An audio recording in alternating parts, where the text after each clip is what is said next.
What's going on? Welcome back to the channel. This is S.O.G, and in today's video, we're going to be comparing the brand new Smith & Wesson Shield X Carry Comp to the Canik MC9 Prime. But before we continue, everything we're doing today is in a completely safe work environment. We're not working with any live ammunition, and this is for educational purposes only.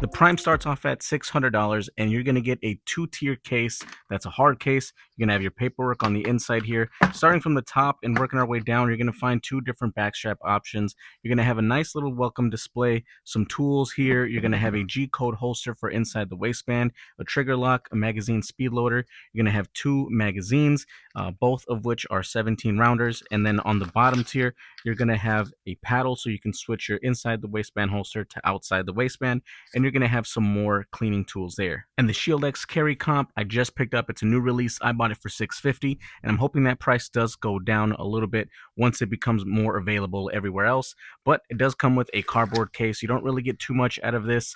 And that's pretty typical of Smith & Wesson. You do get a sticker, you get a locking cable, and then you get your two mags. You get one 13-round and one 15-round mag. Going into the dimensions between these two, they are extremely similar. Now, we're going to start by looking at the length of these two, and that's going to be this portion here. So this is really interesting because the MC9 Prime has an overall length of 6.73 inches, and the Shield X has an overall length of 6.87 inches. Yes, that's correct. The Shield X is slightly longer in overall length than the MC9 Prime, and that's because of this beaver tail right here that they are accounting for. But if you go from slide to slide, looks like the Prime is slightly longer. If you go from that beaver tail, then the Shield X is slightly longer. So it really depends on how you look at it. But in terms of overall length, the Shield X Carry Comp is slightly longer. Now we're going to take a look at the height between the two and see how they match up.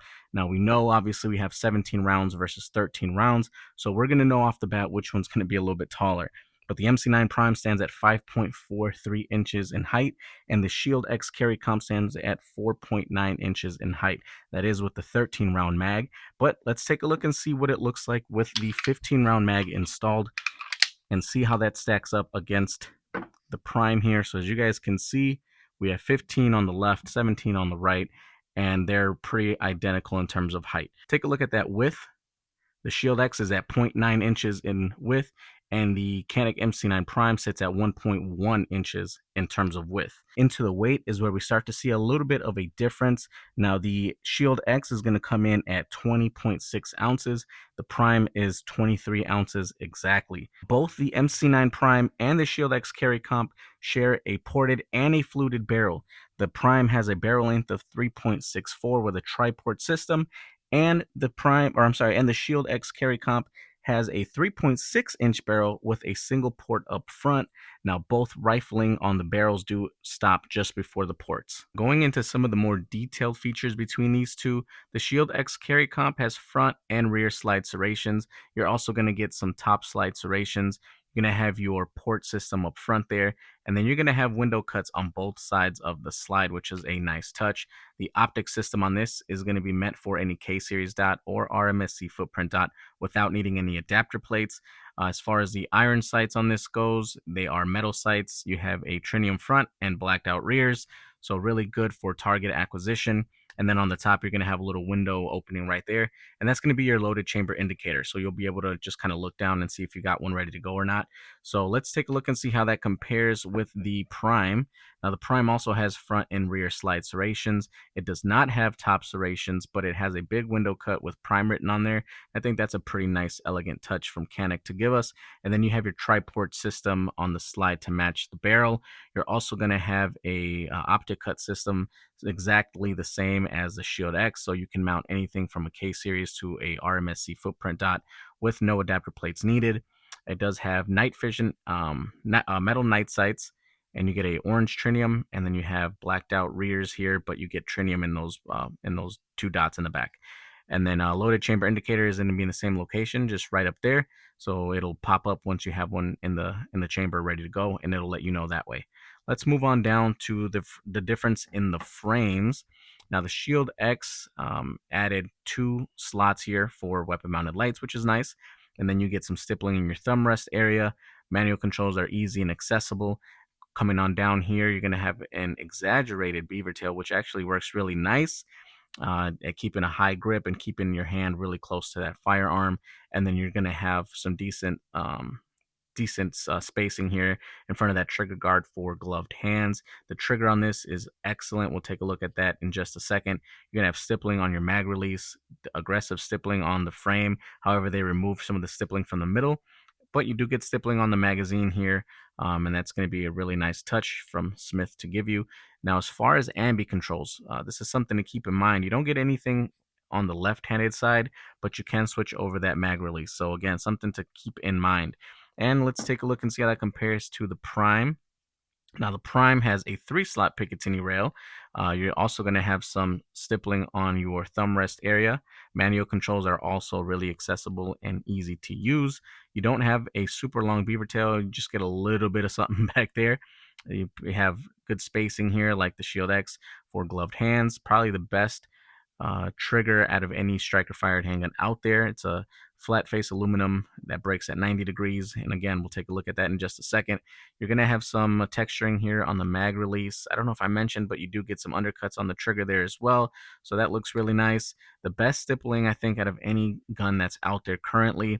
Love the way that they did this stipple job, and it just wraps around everything, so it just feels perfect in your hand. And then you also get a magwell here, and you get stippling on the magazines to match. So a really, really good job by Canik on this as well. Here is the trigger on the Canik Prime. As you guys can see, it's got some pretty long take up there, but you do stop at a 90-degree angle. There you go. No creep, no mush, straight break. Really nice rolling break. And an immediate reset. No doubt the Canik trigger is awesome. And here is the Shield X. Not as much take up, but you also come to a very definitive wall. No mush, no creep, just like the Canik. Really good break and a really good reset. So no doubt for me, obviously the Canik has a much better trigger, but that doesn't take anything away from the Shield X carry comp. It also has a phenomenal trigger.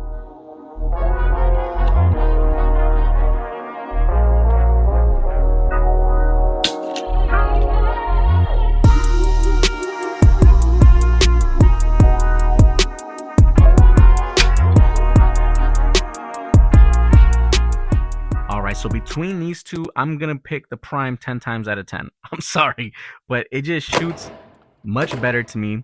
It's extremely accurate. It gets on target quicker.